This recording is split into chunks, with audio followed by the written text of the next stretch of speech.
Hello. आज होता रविवार, रविवारची सुट्टी म्हटलं चला काय त्या चटपटीत नाश्त्याला बनवूयात. मग आज आम्ही केली मुगाची पराठे. हे बघा कसे झालेत मुगाचे पराठे तुम्ही नक्की सांगा. मस्त चपातीसारखं लाटून घेतात, त्याच्यावरती तेल लावायचं, मीठ टाकायचं, थोडीशी धनेपूड टाकायची, चटणी टाकायची आणि त्याच्यावरती असं मस्त असं मुगाचं भरायचं. त्यानंतर मग असं लाटून घ्यायचं. आम्हाला तर खूप आवडतात मुगाचे पराठे. तुम्हाला आवडतात का नक्की सांगा. आम्ही पण फर्स्ट म्हणजे बनवले ते 1-2 वेळा, पण ठीक आहे. आज म्हणलं सुट्टी तर चला जाऊन द्या, म्हणलं करून टाकूयात. त्याच्यावरती मग भरून घ्यायचे आणि त्याचा असा गोल असा उंडा करून घ्यायचा आणि असा अलवा रताने त्याला लाटून घ्यायचा, म्हणजे व्यवस्थित होतात ते. पण असे पोळीसारखे लाटून झाले ते व्यवस्थित असे फुगतं पण. आणि मुगाचा पराठा ताडत असा छान लागतो.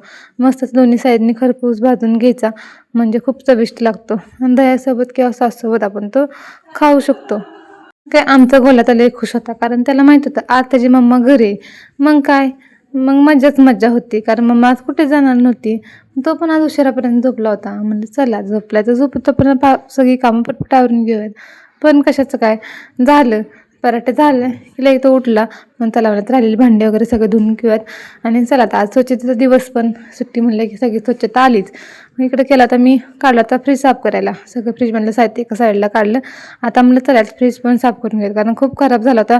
आणि खराब झालं की भाज्यांचा ह्याचा सगळ्या मिळून असा चढल्यासारखा वास पण येतो. म्हणलं त्यापेक्षा आपलं फ्रीज व्यवस्थित साफ करून घ्यावा. मग सगळा स्मेल जाण्यासाठी मग मी इकडे सगळी साफ करून घेतलं. आणि आता म्हणलं चला त्या एका बाउलमध्ये पाणी घेतलं, त्याच्यामध्ये 1 चमचा सोडा टाकला आणि लिंबून होतं त्यामुळे थोडंसं सायट्रिक ॲसिड त्याच्यामध्ये मी टाकून घेतलं. थोडंसं सायट्रिक ॲसिड टाकल्यानंतर त्याच्यामध्ये असा पेस्ट झाला आणि ते असं हलवून घ्यायचं आणि व्यवस्थित फ्रीज आतून साफ करून घ्यायचा. काय मी साबणानं वगैरे फ्रीज घासत किंवा हे करत बसायचं नाही. व्यवस्थित सॉफ्ट स्पंजने व्यवस्थित सगळीकडे लावून घ्यायचा आणि व्यवस्थित असा क्लीन करून स्वच्छ पुसून घ्यायचा. त्यामुळे काय होतं की फ्रीजचा जो स्मेल आहे तो पण निघून जातो आणि फ्रीज व्यवस्थित क्लीन होतं. त्यानंतर हे बघा असं चॉकलेटचं काही तर सांडलं होतं तर फ्रीजला पूर्णपणे आज सगळे कोण चिकट चिवट झालं होतं, ते पण व्यवस्थित असं निघून गेलं एक ह्याच्यामध्ये. अशा प्रकारे असा फ्रीज स्वच्छ झाला. आणि मग म्हटलं चला आता त्याला चांगल्या स्वच्छ कपड्याने आणखीन पुसून घेऊयात. आता पुसून झाल्यानंतर त्याच्यामध्ये बाकी सगळं सामान वगैरे म्हणलं लावून घेत होतं. सगळं लावून घेतलं. हे बघा असं दिसतंय. त्याला म्हणलं आता ते झालं, तिकडं भांड्यांच्या खालचे पेपर पण साफ करून घ्या. मग सगळे भांड्यांच्या कडेचे पेपर पण साफ करून झाले. मग दुपारी आम्ही सगळेच घरी होतो, सगळ्यांना सुट्टी, त्यामुळे जेवण करून घेतलं.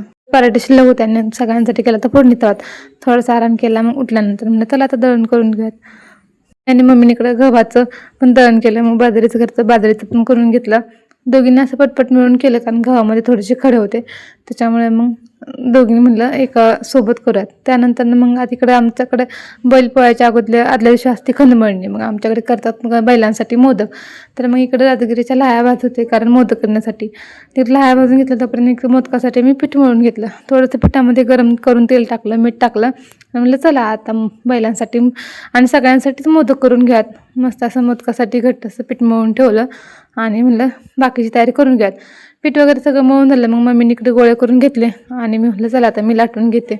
मग इकडे मी लाटून घेतलं आणि मग दोघींनी मिळून असे मोदक मस्त भरभर लाटून असे बनवून घेतले. तोपर्यंत दीदीने तिकडून बाजारातून जाऊन थोडे छोटे छोटे 2 बैल घेऊन आले, कारण आता काय ओरिजिनल बैल तर आपल्याकडे नाहीत, म्हणून मातेचीच बैल म्हणलं चला आता पूजन करावं. मला तर खूप आवडतात. मी पहिलं गावाकडे होते, म्हणजे 12वीपर्यंत शाळेसाठी तिकडंच होते ना. त्यानंतर आता जॉबला लागलं, लग्नानंतर मी शहरात आले. तर मला खूप बैलांची म्हणजे पक्ष्यांची आवडते. बेंदूर म्हणजे माझ्या आवडीचा सण, कारण त्यांना स्वच्छ करायचं, कलर वगैरे लावायचे, हे सगळं काम चालायचं. हे बघा असे मस्त असे मोदक करून झाले. तुमच्याकडे काय करतात सांगा मला नक्कीच. बैलांचं अगोदर बेंद्राच्या अगोदर खंदमळणीला आमच्याकडे तर मोदक करतात. कसे झालेत मोदक मला नक्कीच कमेंट करून सांगा. आणि चला तर मग आता पुढे तयारी करून घेतली. तर पण इकडे मोदक असे तयार झाले होते. म्हणलं आता बैलांची पूजा करण्यासाठी तयारी करून घेऊ. मग इकडे चौरंग वगैरे ठेवला. त्यानंतर कडून अशी रांगोळी काढून घेतली. तोपर्यंत इकडे मोदक असे तळून झाले. मस्त अशी बैलांची पूजा मांडून घेतली आणि त्यांना प्रसाद असा मोदक ठेवला. त्यानंतर विरूच्या आमच्या बघा कशी इकडं गडबड चालली, मलाच पाहिजेत म्हणून तू उभा राहत होता त्याच्यावरती. एका जेवणात बनवली होती मिसळ. चलो बाय बाय. व्हिडिओ आवडल्यास लाईक करा, शेअर करा, कमेंट करा.